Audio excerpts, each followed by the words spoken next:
السلام علیکم ورحمۃ اللہ وبرکاتہ۔ اعوذ باللہ من الشیطان الرجیم، بسم اللہ الرحمن الرحیم۔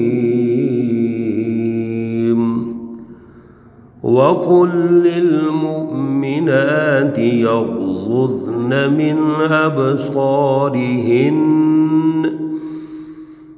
أَبْصَارِهِنَّ وَيَحْفَظْنَ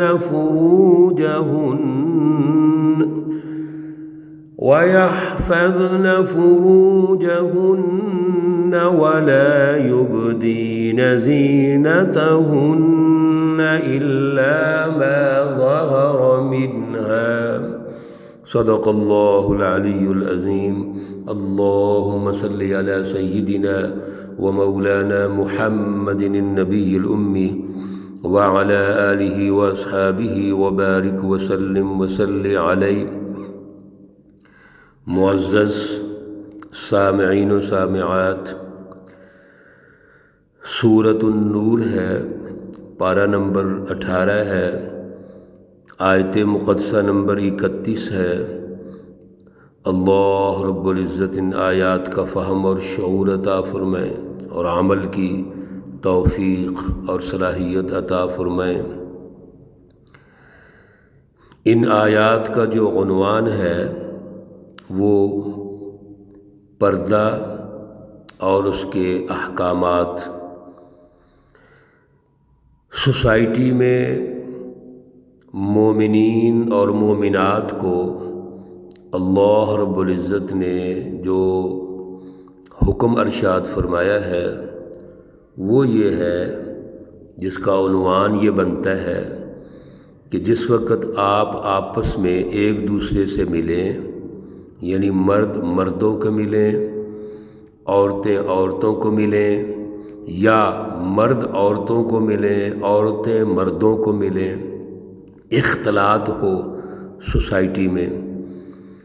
اور اسی طرح اس عنوان کے تحت مومنین اور مومنات کے علاوہ بھی باقی معاشرے کے اندر جو لوگ رہتے ہیں، اگرچہ وہ مسلمان نہیں ہیں، لیکن ان کے ساتھ بھی ہماری ڈیلنگ، ہمارا اٹھنا بیٹھنا اسی معیار سے ہونا چاہیے جس کی اللہ تربیت فرما رہے ہیں۔ آیت مقدسہ نمبر 30 میں اللہ رب العزت نے مومن مردوں کو خصوصی طور پر ارشاد فرما دیا، رہنمائی دے دی تھی کہ آپ جب خواتین کو ملیں تو پھر اپنی نظریں نیچی رکھیں، نظر کی حفاظت کریں، اور اسی طرح اپنی جو ستر ہے، شرمگاہیں ہیں، ان کی حفاظت کریں۔ آیت مقدسہ نمبر 31 میں اللہ رب العزت نے خصوصی طور پہ مومن عورتوں کو خطاب فرمایا، ارشاد فرمایا، اور اس پر بھی پچھلے درس میں جو پہلی آیات کریمہ کے الفاظ ہیں اس پر بات چیت ہوئی تھی، اور اب چونکہ یہ آیت کریمہ لمبی ہے، اس میں مختلف قوانین کا اللہ نے ذکر فرمایا ہے، احکامات ارشاد فرمائے ہیں، اس لیے ترتیب سے کوشش کریں گے کہ ہم اس کو سمجھیں۔ سب سے پہلے تو جو اللہ نے ارشاد فرمایا، گزشتہ درس میں بھی عرض کیا، وَقُل لِّلْمُؤْمِنَاتِ يَغْضُضْنَ مِنْ أَبْصَارِهِنَّ، اے رسول اللہ صلی اللہ علیہ وسلم مومن عورتوں سے کہہ دیجئے کہ وہ بھی اپنی نظریں نیچی رکھیں۔ یہاں یہ بات واضح ہو گئی تھی کہ مومن مردوں اور مومن عورتوں کو ایک ہی حکم ہے۔ بعض اوقات یہ سمجھا جاتا ہے کہ صرف مرد عورت کو جب دیکھتے ہیں یا نظر پڑتی ہے تو مردوں کے اندر یہ حیا ہونی چاہیے کہ وہ اپنی نظریں جھکا لیں، لیکن خواتین کے لیے بھی یہی حکم ہے کہ وہ بھی اپنی نظریں جھکا لیں۔ وَيَحْفَظْنَ فُرُوجَهُنَّ، اور وہ بھی اپنی ستروں کی، شرمگاہوں کی حفاظت کریں۔ اور یہاں یہ بات واضح ہو گئی تھی کہ عورت کا جو ستر ہے وہ پورا جسم ہے، پورا جسم اس نے وہ اس کی حفاظت کرنی ہے، اور اس طرح کا لباس ہونا چاہیے جس میں اس کا جسم محفوظ ہو۔ اللہ رب العزت نے مزید ایک قانون ارشاد فرما دیا، وَلَا يُبْدِينَ زِينَتَهُنَّ، عورتیں اپنی زینت کی جو جگہ ہیں، بناؤ سنگار کی جگہ ہیں، آرائش و زیبائش کی جگہ ہیں، ان کو نمایاں نہ کریں، نہ دکھلائیں۔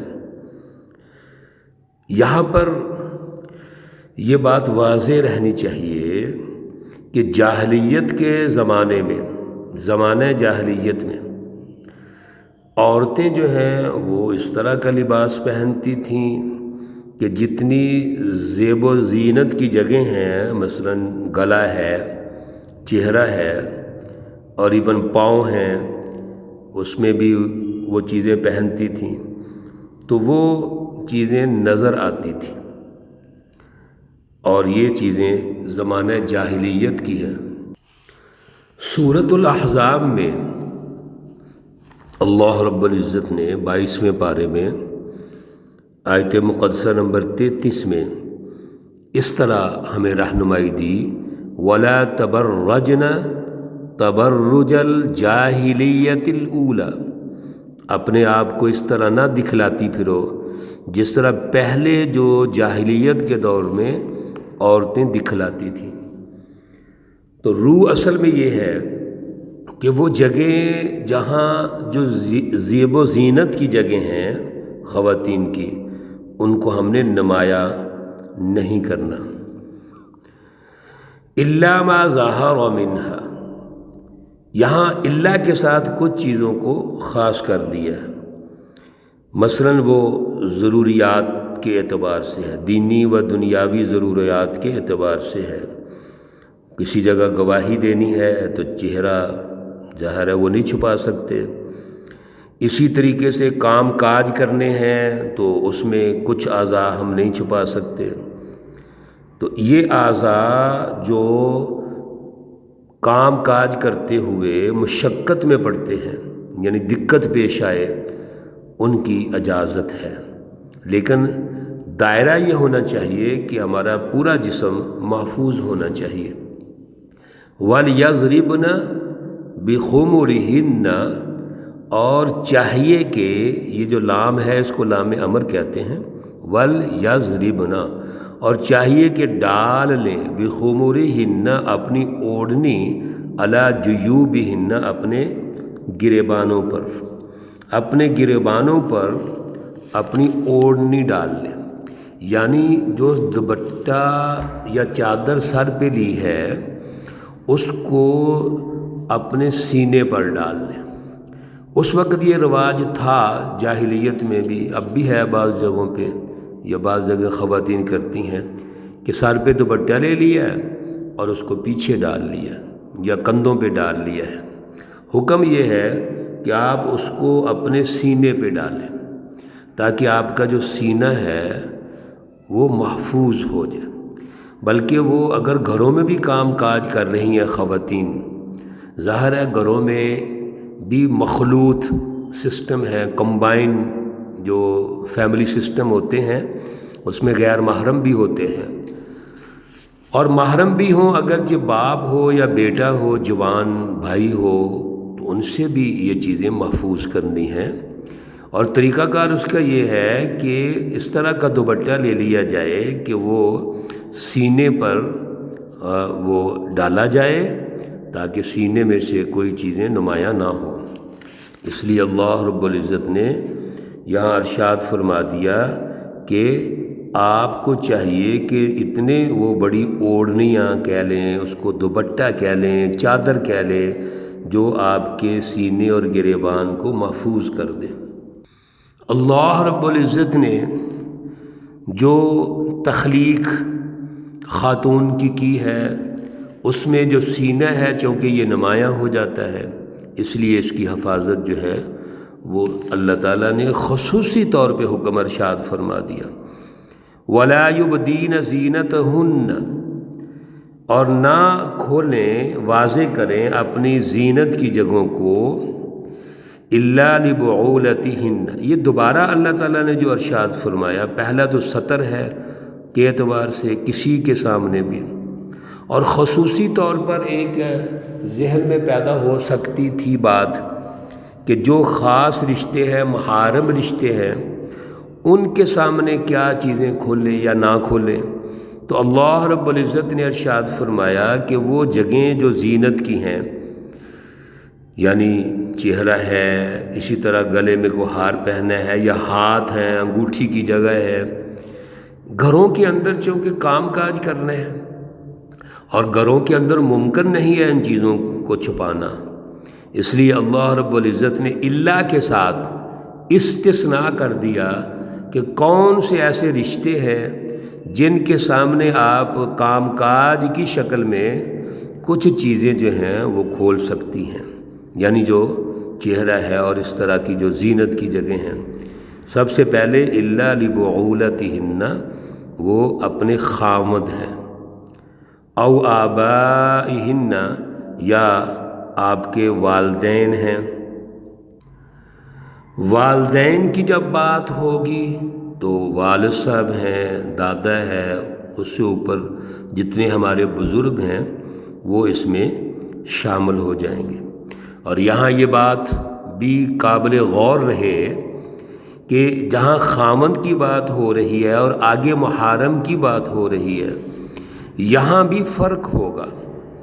خاوند کے لیے جن چیزوں کا اظہار ہو سکتا ہے وہ تو میاں بیوی کے اعتبار سے صرف خاوند اس سے تعلق رکھتا ہے، اور باقی جو محارم ہیں، والدین ہیں، اور آگے جو تفصیل آ رہی ہے اس سے مراد صرف وہ اعضاء ہیں جو ضروری ہم کر سکتے ہیں، ورنہ جو خاوند کے لیے اعضاء ہیں وہ تو اللہ رب العزت نے خاوند اور عورت کو لباس قرار دیا ہے، لباس لہن، وہ ایک دوسرے کے لباس ہیں، اور وہ اپنے جو لباس کے اعتبار سے خاوند کی جو خصوصیت ہے وہ اس کے ساتھ خاص ہے۔ او آبائی بعولتہن، یا اپنے خاوند کے جو باپ ہیں، یعنی سسر ہیں، ساس ہیں، اس طریقے سے وہ سارے اس میں شامل ہو جائیں گے۔ تو خاوند کا جو باپ ہے اور اسی طرح اس کے جو آگے بزرگ ہیں اوپر، وہ سارے اس میں شامل ہو جائیں گے۔ او ابنائہن، یا اپنے بیٹوں سے، او ابناء بعولتہن، یا اپنے خاوند کے بیٹے۔ یہاں بیٹے جو ہیں، ایک تو اپنے بیٹے مراد ہیں، اور ایک خاوند کے بیٹے، یعنی کہ خاوند اس خاتون کے بیٹے نہیں ہیں خاوند کے کسی دوسری خاتون سے ہیں۔